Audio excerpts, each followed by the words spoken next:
Le chapitre de cette semaine s'appelle Sakurajima, partie 1. Une nouvelle tête, mais pas si nouvelle que ça finalement pour le clan Kamo. Le surprenant retour d'un certain exorciste du clan Zenin, mais pas si surprenant que ça finalement. On en parle tout de suite.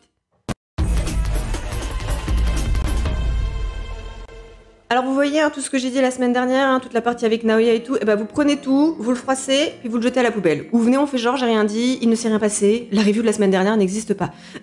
je rigole parce que je pense avoir été rarement aussi peu inspirée pour une théorie, ou peut-être trop inspirée, je ne sais pas. J'aurai l'occasion en tout cas d'y revenir plus tard dans la review et de me justifier un petit peu, mais on peut le dire, voilà que j'étais pas dans ma meilleure forme.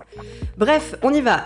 Encore un chapitre transitionnel, comme Gege, on a le secret, très dense en informations comme la semaine dernière.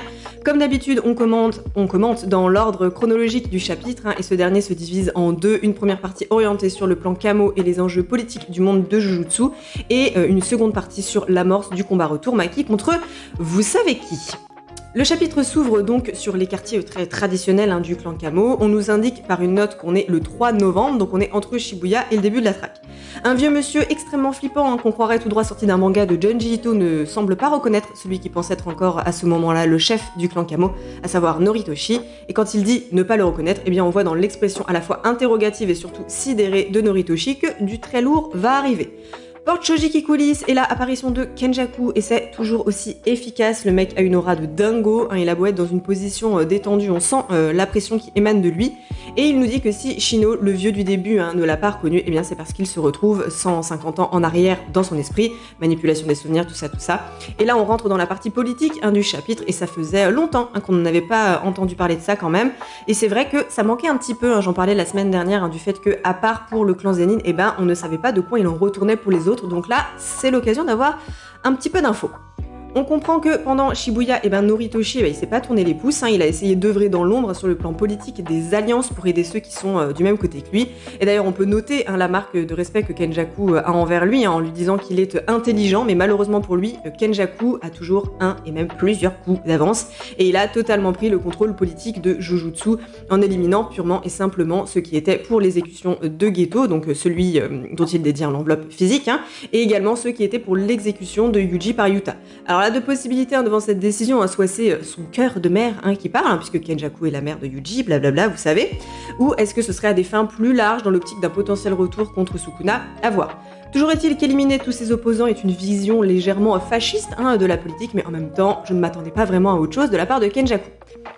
Donc c'est à ce moment-là qu'on apprend qu'il, Kenjaku donc, est la nouvelle tête du clan Kamo, et avec la disparition du clan Zenin, le clan Gojo, on ne sait où, et la plupart de ses opposants éliminés, Kenjaku a, comme je te le disais juste avant, véritablement pris le pouvoir. Il n'a littéralement plus personne pour se mettre en travers de sa route, tout du moins sur le plan politique et des clans.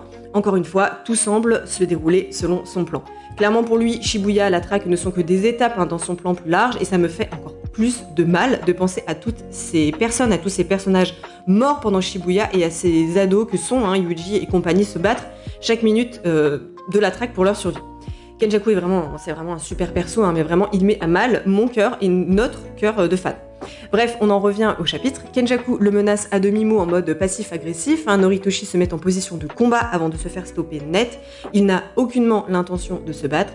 Il lui dit même, et là, le respect a définitivement quitté la pièce, qu'il ne représente pas une menace pour lui. À ce moment-là, on peut noter deux choses. La première, c'est le body language de Kenjaku sur la case où il fait son petit signe de main en disant au revoir à Noritoshi. Il continue de vouloir un petit peu brouiller les pistes en continuant d'emprunter les mimiques de Geto. Ce signe de main, on l'a vu faire plusieurs fois. Ou alors, est-ce que c'est la mémoire du corps qui parle, parce qu'il ne faut pas l'oublier que Geto a été capable de se manifester brièvement dans le chapitre 91 jusqu'après que Gojo ait été scellé. Faut pas l'oublier ça. Bon là, clairement, on n'est pas là-dessus, mais voilà, il faut pas oublier ça. À mon avis, on va le revoir arriver plus tard dans l'histoire. Kenjaku invite donc gentiment Noritoshi à débarrasser le plancher, et là, vous savez que j'aime bien comparer les traductions. Dans la trad française, il y a la notion de désordre dans les affaires, donc dans le plan de Kenjaku, alors que dans la traduction anglaise, alors je ne sais plus si c'est l'officiel ou pas, mais il y a aussi cette notion de désordre, mais c'est le désordre dans la chambre, dans le décor dans lequel ils sont actuellement. Et j'aime bien cette idée que, selon Kenjaku, ranger, nettoyer la chambre après un potentiel combat contre Noritoshi, serait plus compliqué que de le battre. Voilà, je trouvais ce biais intéressant pour montrer ce sentiment de supériorité qu'a Kenjaku sur les autres.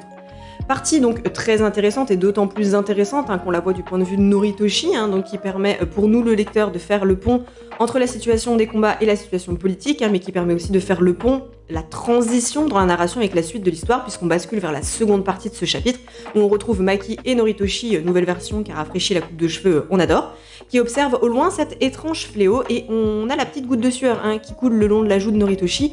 On voit qu'il n'est pas rassuré, le bonhomme, et la suite va lui donner totalement raison. Et même Maki, qui pourtant, depuis son level up, n'a pas l'air impressionné par grand chose, s'interroge vraiment sur la nature de ce fléau. Et là, d'un seul coup, on voit cette silhouette fondre, ou plutôt on ne la voit pas fondre sur Maki tellement elle va vite, et ce fléau entraîne Maki, il passe au travers des rails, des immeubles, des maisons, d'une forêt. Ce fléau, vous remarquez que je ne nomme toujours pas parce que je ne l'accepte toujours pas. Bref, ce fléau va tellement vite que les vitres se brisent sur son passage. Alors je ne sais pas à quelle vitesse il faut aller pour que l'onde, le choc, brise des vitres, et on serait sur une vitesse proche de celle du son, que ça ne m'étonnerait pas.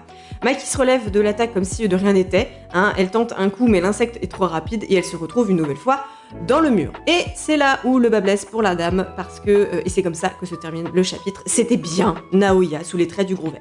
Et littéralement, j'adore passer 1 heure de mon temps à faire des recherches, parce que c'est ce que j'ai fait la semaine dernière, 1 heure de recherche sur les volcans de la région de Sakurajima et les divinités qui y sont associées pour faire rentrer ma théorie du gros ver dedans, pour que tout soit balayé d'un revers de main par Gege, mais c'est le jeu. Écoutez, non mais c'est surtout que, et là je vais laisser mes sentiments personnels rentrer en ligne de compte, même si c'était évident que Naoya allait revenir en tant qu'esprit vengeur, ça je le savais, tu le savais, tout le monde le savait, c'était un truc qui était teasé depuis sa mort, mais c'est juste que je refusais moi personnellement de le voir revenir sous cette forme. Forme qui, on va le voir, a été extrêmement lourde de sens et symbolique et même ironique par certains aspects, avant de conclure cette review sur le fait que cette forme de ver n'en est a priori pas vraiment une. Alors, pourquoi elle est symbolique, cette forme, ironique même, parce que Naoya est littéralement devenu ce qu'il détestait, à savoir quelque chose de moche. Il s'est moqué du physique de Maki et il s'est mangé le bâton du karma dans la tronche en devenant cette forme immonde à son retour. Il est devenu le reflet physique de sa personnalité de gros enfoiré de quand il était encore humain. Voilà, c'est beau, Gege ne laisse pas passer la misogynie et ça on aime. Avant de conclure, on va parler du fait que le gros ver n'en serait pas vraiment un, puisque sur une des cases, on voit que sous Naoya, en fait, j'ai toujours autant de mal à y croire, mais bref, sous Naoya, on voit des sortes de ronds, comme des sortes de pattes, qui serviraient à se déplacer, comme les chenilles. Oui, parce qu'après les recherches sur le chlore pour Kashimo, les volcans pour ma théorie foireuse de la semaine dernière, j'ai fait des recherches sur les chenilles. Oui, donc sachez que pour votre culture personnelle, qu'on appelle ces sortes de ronds des fausses pattes, donc Naoya ne serait pas un ver mais une chenille, ce qui m'attriste un peu parce que la commu anglaise lui avait trouvé un petit surnom mignon, Wormia, donc la contraction de worm, le ver donc, et Naoya, voilà, j'aimais bien, je trouvais ça très mignon. Donc qui dit chenille dit chrysalide, donc nouvelle évolution. Alors vraiment, j'espère tellement pas qu'il devienne un papillon. Non, moi j'aimerais bien une forme humanoïde un petit peu à la Dagon, ou alors à la limite un petit peu comme celle d'Aizen, si vous avez lu Bleach dans son dernier stade mi-humain, mi-papillon, on aurait un bon compromis. Je dis pas que c'est ce qui va arriver, j'ai eu mon quota de théorie merdique la semaine dernière, je la joue safe. Dans tous les cas, le match retour Naoya Maki, c'est pour très bientôt, ça on peut le dire que Gege, il l'aménage pas, un autre Maki pour son arrivée dans la track, ça augure un combat tout en symbole et loin d'être facile, j'ai hâte. J'en ai fini pour aujourd'hui, j'espère que ça a été, c'était un peu plus court et moins fouillé que d'habitude, mais je rentre à peine de la Japan Expo, je suis épuisée, j'ai fait au mieux. Pas de chapitre la semaine prochaine, ce qui tombe très bien puisque je suis en vacances, donc on se retrouve dans 2 semaines. En attendant, prenez soin de vous, lisez des mangas, regardez des animes, parce que c'est quand même vachement sympa. Et moi je vous dis à la prochaine.